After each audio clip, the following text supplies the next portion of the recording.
guy 5 to 10 times, which actually should be updated to 50 to 100 times, although he won't ever admit it, but I met this guy in prison even, seen him there. Oh, was he in prison just last... Yeah. Really?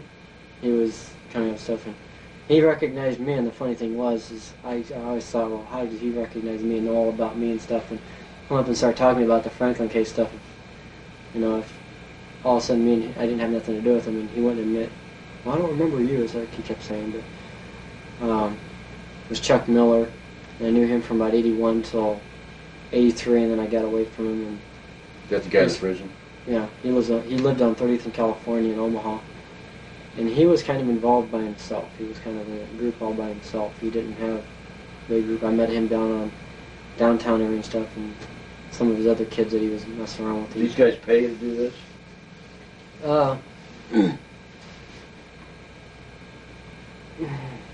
Bayer did, and the people at his parties usually paid, like Barksdale and David and stuff usually paid me, and Chuck Miller, he took me places. He used to take a lot of trips, and that's easy to check on. He used to take a lot of kids out of the country and down to several different places that he took us to. Okay. Keep going. What did they pay you? Huh? What did they pay you?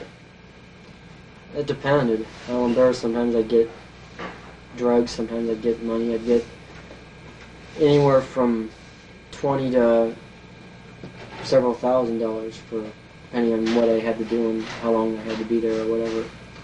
It's like I went to some parties, some got paid $5,000 just for going to it. You did? People do whatever they wanted to me. Where would that be? Well, when we took trips to California or took trips out of state, even some trips that we took to other towns like Des Moines and stuff, we get $1,000 something. Was nothing. 5,000 on some occasions. Yeah, 5,000 on some occasions. Like out in California, we went out there. We had to go on to Sunset Boulevard, which is near Beverly Hills. Which you got Beverly Hills is where the ladies hang out on. Right. Beverly Hills Boulevard, and then you got Sunset. What is it? Sunset Strip, or is it? What was the name of that street? Santa Monica. Yeah, Santa Monica Boulevard. Why was I thinking Sunset Strip? Santa Monica Sunset, Boulevard. you got Sunset Boulevard and then Santa Monica Boulevard. Santa Monica Boulevard is where the teenage male prostitutes hang out at. Right. And that's where they used to send us, and we'd get kids for parties and stuff there. And we'd take them back to the Beverly Hills Wilshire Hotel or to the other one that's right there too, that they have another hotel that sells. Bel Air? Yeah. Bel Air Country Club. Bel Air Hotel, Beverly Hills. And then I remember one because when you walk in the door, there's like it's like you look through it on one side and you got somebody on the other side. It's like a big glass thing that's right on the thing, and you look through it and it kind of makes everybody else distort on the other side. Yeah. We used to have fun with that one. And when we go in there and stuff, sometimes the hotel manager of some of the restaurants, or not restaurants, but the hotels would make you kind of, when we went in there and stuff, they made sure that we were dressed up nice. Yeah. And we were always there with our uncle or with our parents on vacation. We were, especially at the Beverly Wilshire, the Regency. Yeah. You had to make sure that you were there on, because it's like they were a high class. They had a restaurant there, but it was a high class hotel, and they made sure that most of them were like that. They made sure that you were, and they knew what was going on. Sure they did. When you're there with Larry King, and he has a 2-floor plaza, and he's got 90 kids going into his parties and stuff, and 20 adults, and would there be that many? 90 kids and 20 adults? Probably about 20 kids and 10 adults, or sometimes it'd be 30 or 40 adults and 40 or 50 kids. And some of the places we went, they did that. The male and female kids, or? They had males and females, yeah. Some black, some white. They sent me out on the Santa Monica Boulevard a lot of times, to tell people, there's a party there and stuff, and you show up, you'll get, $500 just for showing up, which is more than they make out there on the streets anyway. Yeah. Usually they make 10, 15, 20 bucks, 50 bucks. Did anybody worry about AIDS? At that time, no. That was in the early 80s when that first started, because before AIDS came out with, it's like they'd make $500, and then that was a lot of money for that kind of business. But keep going down the list. The next one is Rusty Nelson. He was a photographer. There's actually two Rusty Nelsons. I got another Nelson down here below. But how many times for Rusty? First call? 5 to 10 times. I was from 81 to 86. He was a photographer. His address is 5035 Bedford Ave. Phone number is 556-6239. And he was from Bear and King. And his wife is named Rusty and Dolores. Starts with a D. They used to be foster parents, which kind of fits right in with everything that they were doing. And he did photography for Larry King. He stayed there for a while and stuff. And when they were foster parents, the ironic thing was they weren't even married yet. They got married after they had the foster kids and everything. And yet they were still allowed to be foster parents. And okay, so the next person is William Thiessen, and it is the guy who owned the pizza place, and I had debate in my own head and stuff, and I wasn't 1,000% sure if it was or not, but now I am. How many times? 10 to 20.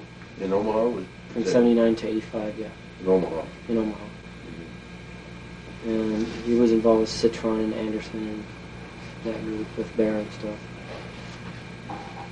Next guy I got on here should be actually 200 to 300 times that I've been with him, but I put on here and stuff 20 to 30, but that was how many trips I took out to New York and Boston, which was where he was from, was David Thorstad. And you're here from 78 to 86, and that was New York and Boston, and I was involved with NAMBLA. He was in NAMBLA? Yeah, he was the founder of NAMBLA. Oh, yeah. David Thorstad? Yeah. David, I know his middle name, but kind of something right now. I don't remember it. How did Thorstad tie into these other people? He got tied in with Carlson because he was associated with some people that Carlson knew and stuff.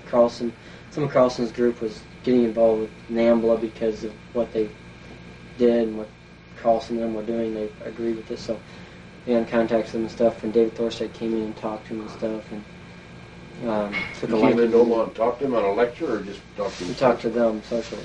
Uh-huh. No, a lecture. He talked to them socially and stuff. And he came in and stuff, and I was at the party that he was at and stuff, and a couple other. He had some kid that he brought with him, and he took a liking to me and this other kid that was there at the parties and stuff that Carlson had and stuff, and he told him that, he talked to us and stuff, and he decided that he wanted us to come out to his place and stuff once in a while. Where did he live?